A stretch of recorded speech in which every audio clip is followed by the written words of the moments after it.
Hello students and welcome back to channel Siraj Shaikh degree study. आज electricity company का lecture number 5 होगा, जिसमें हम कवर करेंगे नए points of electricity company. Start करेंगे आज का class.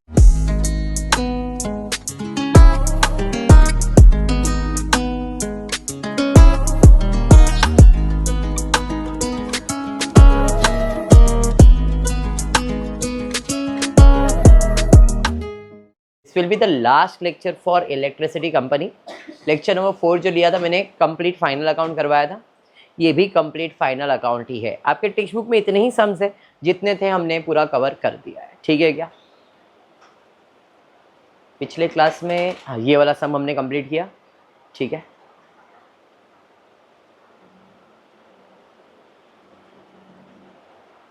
Profit and loss, revenue from operation जिसमें सेल्स, अदर इनकम, एक्सपेंसेस में cost of generation and operation and maintenance, employ benefit, finance cost, depreciation, other expenses. अपने को मिल जाएगा profit before exponential and extraordinary items and tax, profit before extraordinary items and tax, profit before tax, profit after tax. ये सब लिखने का part है, बाकी करना तो इसमें आपको कुछ नहीं है। स्टार्ट करेंगे। क्वेश्चन देखते क्या दिया है हमारे भाई। क्वेश्चन आएगा,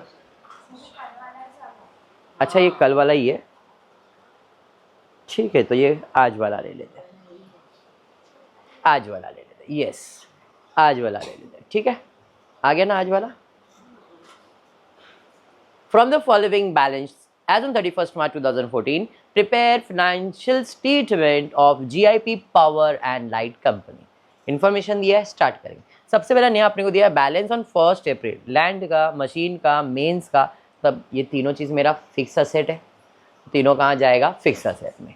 expenditure during the year, land machine है मतलब कैपिटल एक्सपेंडिचर, ये भी इसी के अंदर जाएगा, एडिशन हो जाएगा। कल भी सेम चीज़ किया था, वेरी गुड। उसके बाद शेयर कैपिटल में ही जाएगा। डिबेंचर्स बोरोइंग्स में जाएगा। क्रेडिटर्स ट्रेड पेबल में जाएगा। कॉस्ट ऑफ जनरेशन एक्सपेंसेस है, कॉस्ट ऑफ जनरेशन में ही माँ वाला cost of generation, operation and maintenance, तो एक्सपेंस में जाएगा। Rent, trade taxes, other expenses. Expenses of management, other expenses. Cost of distribution, other expenses. Depreciation fix asset में से minus करते हैं, बराबर है। डेप्रिसिएशन फिक्स असेट में से माइनस, लेकिन अगर प्रॉफिट एंड लॉस का है तो डेप्रिसिएशन में जाएगा। वापस सुनो क्या बोला। अगर ये बैलेंस शीट का सम होता तो डेप्रिसिएशन फिक्स असेट में से माइनस होता है, लेकिन प्रॉफिट एंड लॉस भी है, बैलेंस शीट भी है, तो ऐसे केस में डेप्रिसिएशन ट्रायल बैलेंस का जो है वो आप डेप्रिसिएशन के अकाउंट में ही डालोगे, डेप्रिसिएशन अमोर्टाइजेशन एक्सपेंसेस में। ठीक है। सेल ऑफ करंट मतलब इलेक्ट्रिसिटी का सेल है, मतलब सेल फ्रॉम रेवेन्यू है, रेवेन्यू आइटम हो गया। रेवेन्यू वहाँ पे सेल्स लिखा रेवेन्यू है। Meter rent, other income. Interest on debenture expense होता है, financial cost. Interim dividend appropriation होता है, जो भी प्रॉफिट आएगा उसमें से माइनस करेंगे। नेट रेवेन्यू मतलब ओपनिंग बैलेंस है, रिजर्व्स एंड सरप्लस में जाएगा। Sundry debtors, trade receivable. For energy supply मतलब ये पूरा एक ही साथ है, sundry debtor for energy supply. For other ये सब ट्रेड रिसीवेबल में जाएगा। Cash and cash equivalent. Depreciation fund है, ये आपके फिक्स असेट में से माइनस होगा। ऊपर डेप्रिसिएशन था, ये डेप्रिसिएशन फंड है, ये आपके फिक्स असेट में माइनस होगा। फर्क समझ में आ गया? पक्का। चलिए, फॉर्मेट के अंदर प्रॉफिट एंड लॉस स्टेटमेंट बनाना है, बैलेंस शीट का स्टेटमेंट बनाना है और नोट्स अकाउंट बनाना है। प्रॉफिट एंड लॉस का revenue from operation, other income, total revenue, cost of generation, finance cost, depreciation, other expenses. Profit before exponential and extraordinary item, profit before exponential and tax, and profit after tax है। Clear है यहाँ तक? मतलब appropriation. Profit and loss sorry balance sheet का equity and liability, share holder fund, share capital, reserves and surplus. Non current liabilities में long term borrowings, current liabilities में सिर्फ trade payable एक सिंगल है। नॉन करंट असेट में fix asset, tangible, intangible.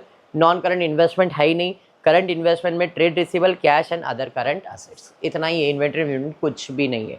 Notes में सब notes बनाने की ज़रूरत नहीं है, जिस पे एडजस्टमेंट है वही बनेगा। वैसे एडजस्टमेंट खाली फिक्स असेट का ही दिख रहा है, फिक्स असेट में एडिशन है, बस वही है। बाकी रिजर्व्स एंड सरप्लस बनाओ, उसमें चेंजेस होता है। शेयर कैपिटल की ज़रूरत नहीं है, और अदर एक्सपेंसेस 1-2 है इसलिए वो बना दिया है।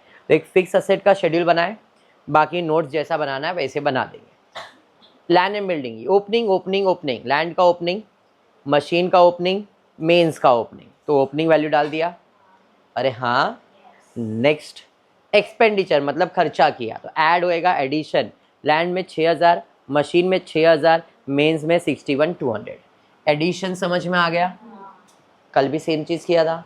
फिर उसके बाद शेयर कैपिटल में डायरेक्टली शिफ्ट कर दिया। डिबेंचर्स लॉन्ग टर्म बोरोइंग्स है, लॉन्ग टर्म बोरोइंग्स में डाल दिया, एक सिंगल ही था। क्रेडिटर्स ट्रेड पेबल में जाएगा भाई, ट्रेड पेबल में आ गया।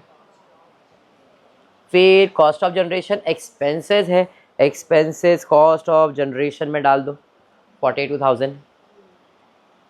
रेंट अदर एक्सपेंसेस एक से ज़्यादा है तो इसका नोट्स बना दो। रेंट का एक्सपेंसेस इधर ही डाला है लोग ने, नोट्स बनाओगे तो भी चलेगा। रेंट का expenses 6000, management expenses 14,400, cost of distribution 6000, total add करके आउटर कॉलम में डाल सकते हो। अरे समझा? इधर नहीं तो आप नोट्स अकाउंट बना सकते हो, समझा ये बात? फिर उसके बाद क्या है, डेप्रिसिएशन। डेप्रिसिएशन का डेप्रिसिएशन में डाल देंगे भाई, डेप्रिसिएशन है यहाँ पे 24,000। अरे बराबर। फिर सेल्स रेवेन्यू फ्रॉम ऑपरेशन में आ जाएगा। मीटर रेंट अदर इनकम में आ जाएगा। अरे हाँ। फिर interest on debenture financial cost है, फाइनेंशियल कॉस्ट है। फिर इंटरिम डिविडेंड अप्रोप्रिएशन है, यहाँ पे आप माइनस करोगे, अभी यहाँ पे दिखा रहे, आप इस इधर भी प्रेजेंट कर सकते हो, या रिजर्व्स एंड सरप्लस में से माइनस कर दिया इंटरिम डिविडेंड, समझा? इधर माइनस कर दो तो भी आंसर राइट है। रिजर्व एंड सरप्लस के शेड्यूल में माइनस किया, ये प्रॉफिट आफ्टर टैक्स के बाद माइनस होएगा। यस, क्लियर यहाँ तक? नेक्स्ट उसके बाद क्या है, नेट रेवेन्यू मतलब reserve and surplus profit and loss का ओपनिंग बैलेंस कितना है, 34,200, ओपनिंग बैलेंस 34,200, समझाइए। फिर सन्ड्री डेटर्स में दोनों डेटर्स के अंदर आ जाएगा, तो 48 और अदर 600 है, तो 48 और अदर को लोग ने अदर करंट असेट में डाला है। दो है सन्ड्री डेटर्स में, फॉर एनर्जी सप्लाई है, सन्ड्री डेटर्स फॉर अदर्स है, जो अदर है उसे अदर करंट में डाल दिया है। आप ऐड करके 48 600 दिखा है तो भी चलेगा। नेक्स्ट उसके बाद कैश, कैश अकाउंट में चले गया। पोस्टिंग डन, कोई एडजस्टमेंट है क्या? नहीं। उस अरे हाँ बाबा, डेप्रिसिएशन फंड हम क्या करेंगे, जो भी टोटल होगा उसमें से माइनस करेंगे। कल मैंने इधर बीच में लिखा था अगर आपको याद होगा, फिर परसेंटेज ऑफ डेप्रिसिएशन दिया था, बट यहाँ पे ऐसा कुछ भी नहीं है, यहाँ पे सिर्फ डेप्रिसिएशन फंड मैंने लिख दिया है। टोटल असेट में से अपन क्या करेंगे, माइनस, समझा ये? और कुछ नहीं है। चलिए तो फिर असेट्स का क्लोजिंग करते हैं। यहाँ पे टोटल रेवेन्यू निकाला 156 + 6 1,62,000, इसका टोटल ले लेंगे 26,400। अब इसका टोटल ले लो 42,000, 12,000, 24,000, 26,400, 42, 12, 24, 26, 1,04,400, 1,62,000 उसमें से माइनस करेंगे, यही आफ्टर टैक्स भी है, तो यही मेरा 57,600 करंट ईयर के प्रॉफिट में आ जाएगा। जो भी तुम्हारा प्रॉफिट है उसमें से 24,000 माइनस करूँगा तो रिजर्व आ जाएगा 67,800। समझ में आ गया ये पॉइंट? समझा? बघितला मी जे तेरा थोबड़ा बना ना, एसी बन गया ना, अरे फैन बन गया, वैसे ऐसा कर रही है, ठीक, यहाँ तक क्लियर है?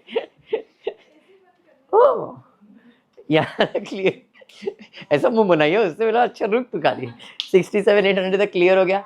क्लिक, अरे कैनन, हाँ कैनन इधर आते। Opening addition 180 + 6 186, 720 + 6 726, 240 + 61 3,01,200। टोटल कर लो इसका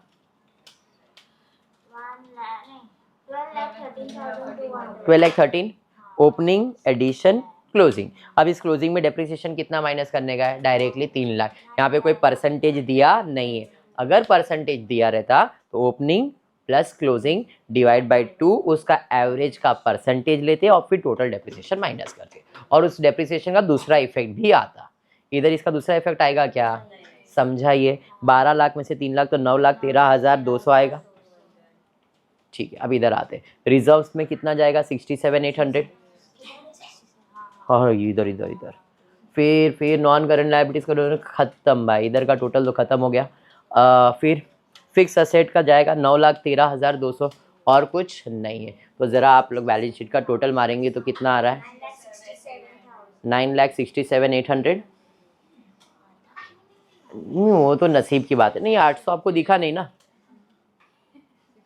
800 नहीं आएगा, 9,67,800 नहीं आएगा, जहाँ तक मुझे लग रहा है। क्या? तो फिर रिजर्व एंड सरप्लस का अमाउंट चेक करो फिर बराबर से कितना है, बराबर है। ट्रेड पे कितना आ रहा है? हाँ तो अमाउंट में इधर करेक्शन दिख रहा है मेरे को, क्योंकि इधर 200 इधर 800, तो ये 1000 पूरा हो जाएगा। या तो ये 1000 रहेगा, ये 1200 जो दिख रहा है ना ट्रेड पेबल, यहाँ पे 1200 जो दिख रहा है ना, हाँ क्या क्या 658 शेयर कैपिटल 658,800 बराबर है। तो यहाँ पे अगर 800 आ रहा है तो 800 इधर आ जाएगा। तो ज़रा टोटल करो 6,58,800, ये प्लस करो तो ये 800 आ ही जाएगा। मतलब यहाँ पे करेक्शन, मतलब एक करेक्शन तो रहेगा फिर।